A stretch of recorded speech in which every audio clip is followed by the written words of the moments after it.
Well, hello there. This is Virtual the Chess Noob, learning and having fun with chess. My merch, chessnoob64.com. Now in this game, I gambited a full piece, a knight, in the middle game to create an attack, and it worked. Now, Stockfish didn't like this tactic whatsoever. However, let's go through some of the ideas behind this sort of middle game tactic, and I'm going to talk about potentially why it worked. Like, according to Stockfish, I should have lost, but let's see psychologically what happened and why it led to the eventual win. Now, in this game, I had the black pieces, and my opponent led with an Italian. So, e4, e5, knight f3, knight c6, bishop c4. Very common Italian. Here, two knights defense. They play d3, and against that I usually play h6. So this is the modern bishop's opening in the Italian.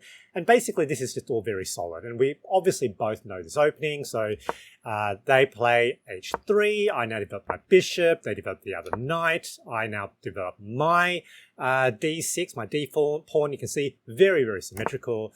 They now short castles, basically indicating that they're about to approach the middle game. I now decide to play a slightly provocative move. You can see Stockfish reckons that a6 is best. Basically in this position it's about equal. White has a very small advantage with that provocative move, but prior to that it's 0-0-0. Takes, I'm happy with that, potentially opening up the f-file.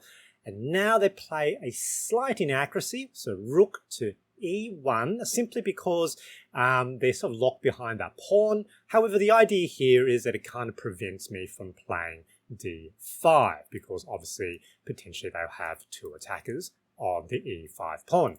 And here I decide to short castles myself, and basically now we're in the middle game. They now decide to be provocative with their own bishop. Here, I decide to jump forward. Everything here is not entirely 100% accurate, but also none of these are mistakes. They now play a very thematic move for white in the Italian, with knight to a4 attacking the bishop.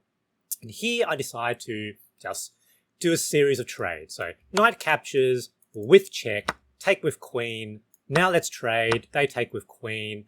And now I play b6. Now here, it's useful to have a pause to see what's happened. So we've had some trades, we're basically equal.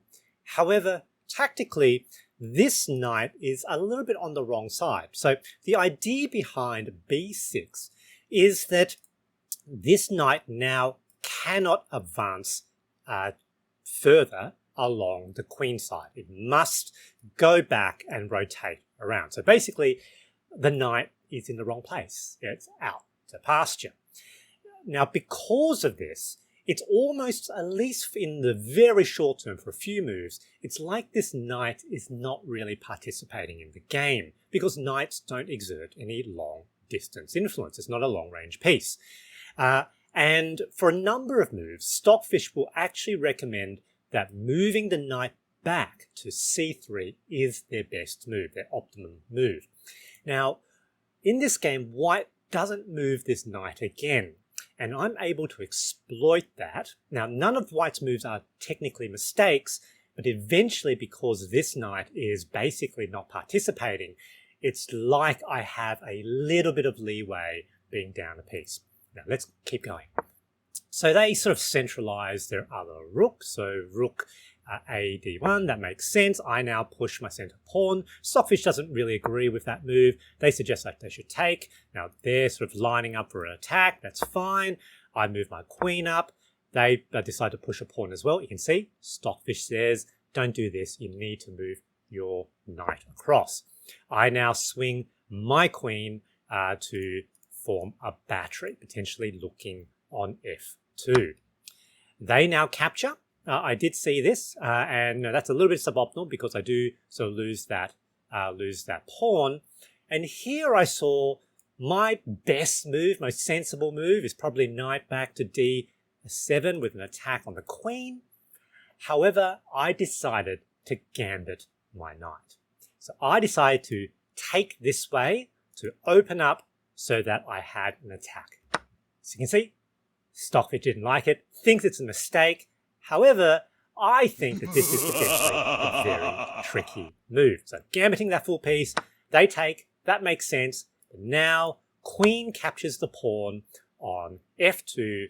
There we go, and now king is forced to the corner. Now the thing here, the reason why I was willing to do that was because that knight is all the way on the edge of the board, because it's not participating.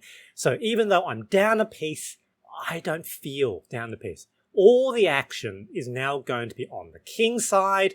Nothing on this side matters in the short term. Now, if white manages to deflect or stop my attack, then this is going to matter. But as long as I get the attack to work, this doesn't matter. Let's see what happens. All right, so now I take, they take back, that's fine. And my goal now is potentially to get these rooks into the attack for those two pieces. That's what I want to do. So I now play rook ae8. So firstly, let's defend that pawn. They try to bring the other rook here. That makes a lot of sense. That's fine. I can now move my rooks across to attack the king by attacking the opponent's queen to bring a bit of tempo. There we go. I bring the rook back. Now double defense. They try to, double up their rooks for battery. That's pretty good. I move my king off the back rank. Here we go. 2 to attack. That's fine. Rook g6. That's what I want. Attacking, potential mate attack. And here, white makes slightly the wrong move. They play a rook to g1. Now this locks the king into that position. This rook is now in a very passive position, always just on guard duty. Their better move was probably to play rook 7 d2 to basically dislodge my queen. However, that's not a mistake. I now again slide my rook across, and here the king is super safe. It's basically within a little fortress. White now decides to gobble up some of my pieces, goes chasing material on the queen side, but remember, nothing here matters if I can get an attack. And you can see we're now back to 0, 0, 0, even though I'm down 4 points of material.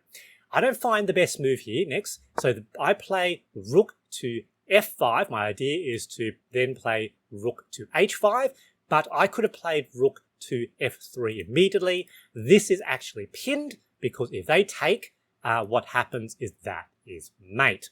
So I didn't see that. I could have potentially saved one move by moving the rook all the way to f3 initially, so that's why white is back ahead.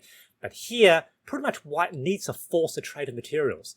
And one of the reasons why white doesn't get ahead is basically, there's a concept called loss aversion, where, we tend to rate losing material as more significant than, even though things might be equal, but that's what white needs to do. They need to try to force trades of rooks, or maybe even force trades of queens, because then that additional piece that they have is going to be felt. They nerf my attack. That's what they really need to do. But they weren't very willing in this game to try to force piece trades.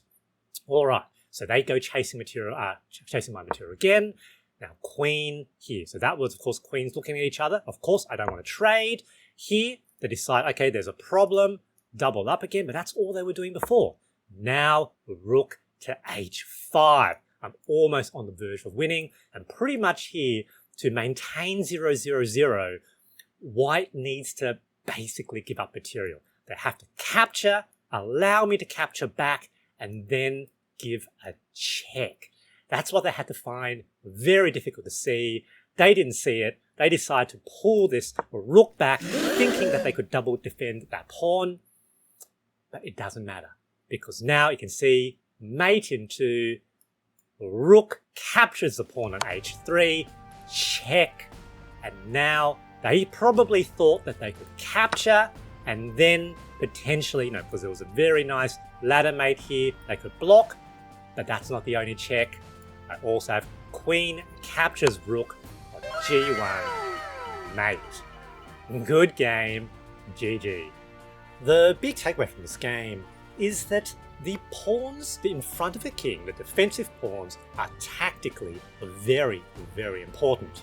And in fact, it may be worthwhile to sacrifice a piece for a pawn, punching a hole in the king's defenses, as long as it's backed up with a credible attack afterwards.